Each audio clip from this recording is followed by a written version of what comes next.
नमस्कार, बहुत स्वागत है आपका। आप देख रहे हैं ग्रैंड धर्मा सन्मार्ग। 16 मई सोमवार के दिन बैसाख पूर्णिमा है। बैसाख महीने का समापन इसी दिन होगा, यानी ये अंतिम तिथि है और पूर्णिमा है। तो बैसाख पूर्णिमा चूँकि 2 दिन है, 15 मई को व्रत की पूर्णिमा है और 16 मई को स्नान दान की पूर्णिमा है। तो 16 मई सोमवार को चंद्र ग्रहण भी लगने जा रहा है। हालांकि ये चंद्र ग्रहण भारत में दिखाई नहीं देगा, लेकिन धर्म ग्रंथों के अनुसार इस तिथि पर भगवान श्री हरि विष्णु ने कूर्म यानी कछुए का अवतार लिया था, इसलिए इस दिन स्नान दान करने का विशेष महत्व है। अगर हम धर्म ग्रंथों की माने तो बैसाख पूर्णिमा पर तीर्थ स्थान पर जाकर स्नान करने से पितरों के निमित्त श्राद्ध और तर्पण करने की परंपरा है। पितरों को शांति मिलती है, मोक्ष मिलती है। और अगर ऐसा ना भी कर पाए तो घर पर ही नहाने के पानी में गंगा जल डालकर नहाएं और सूर्य भगवान को जल देते समय लोटे में काला तिल डालकर अर्पित करें तो पितृ तृप्त हो जाएंगे। तो बैसाख पूर्णिमा पर कुछ ऐसे कार्य हैं जो जरूर करना चाहिए, जैसे कि गृह प्रवेश, विवाह।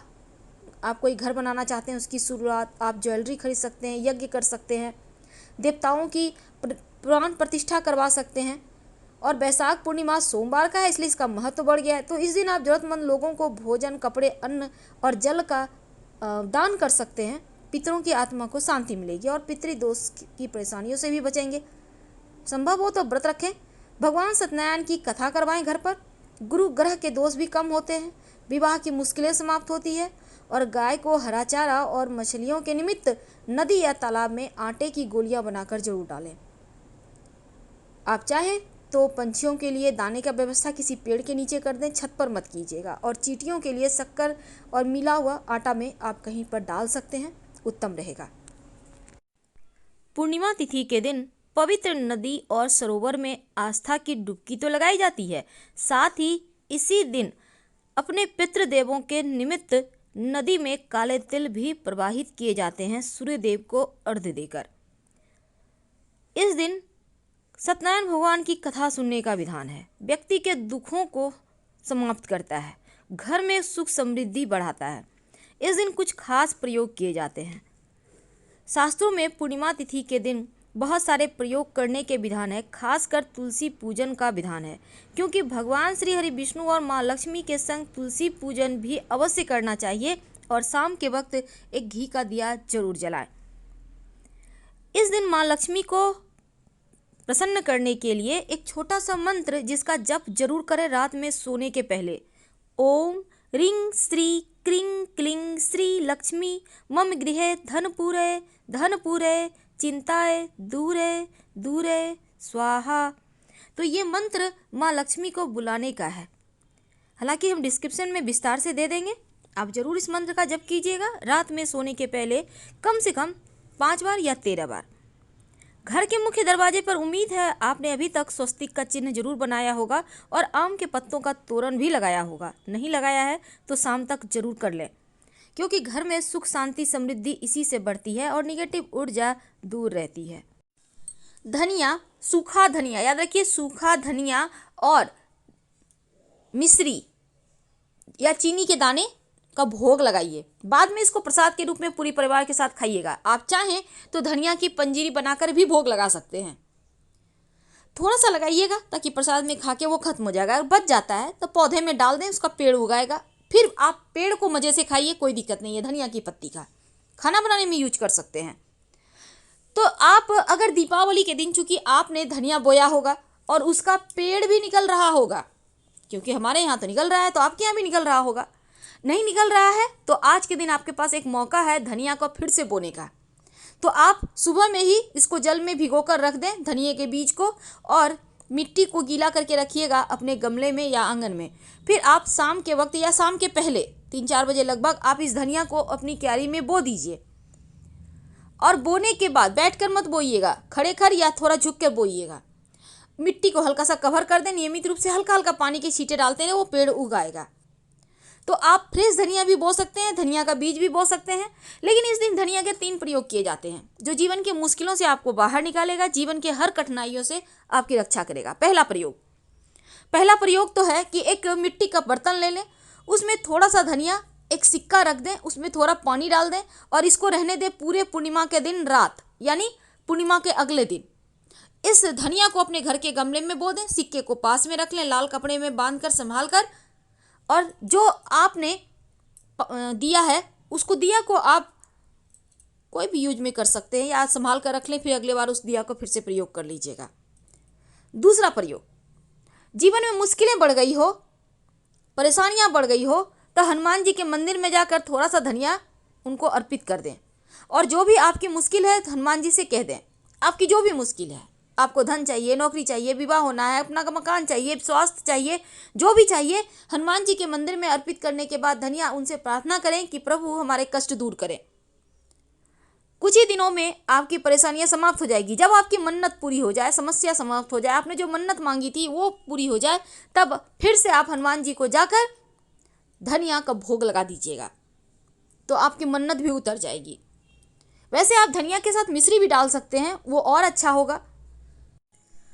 व्यक्ति की ख्वाहिश होती है, हर व्यक्ति की जीवन में सौभाग्य बना रहे, तब नर और नारायण यानी भगवान श्री हरि और माँ लक्ष्मी एक साथ जिसमें तस्वीर में हो, एक ही साथ जिसमें हो। बहुत सारे घरों में क्या होता है, आप भगवान श्री हरि विष्णु की पूजा करते हैं, बृहस्पतिवार की कथा करते हैं, तो माँ लक्ष्मी उसमें नहीं होती। लेकिन आज के दिन आपको दोनों ही जो एक साथ हैं ऐसे ही तस्वीर की पूजा करनी चाहिए। फिर दक्षिणावर्ती शंख की भी इस दिन पूजा करने का विधान है। भगवान को पीले फल, पीले कपड़े, अगर सौभाग्य की प्राप्ति की चाहत है तो, और पीला अनाज अर्पित करें।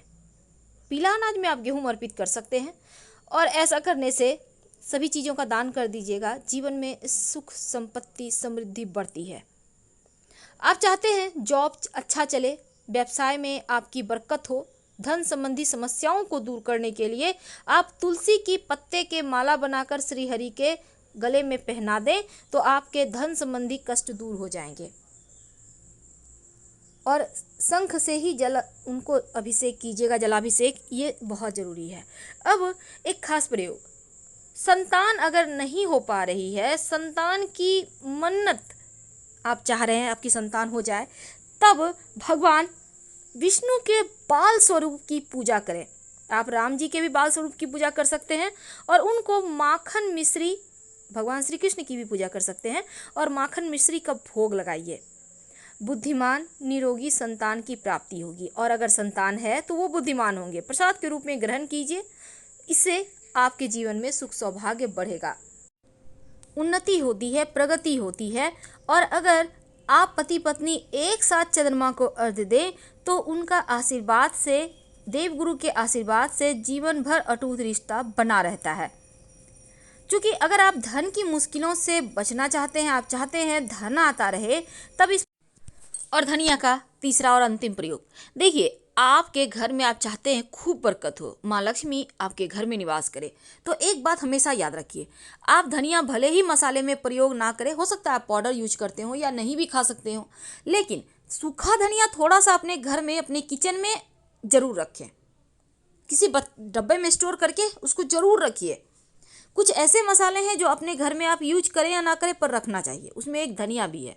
दूसरा, धनिया सुख को बढ़ाता है, सौभाग्य को बढ़ाता है।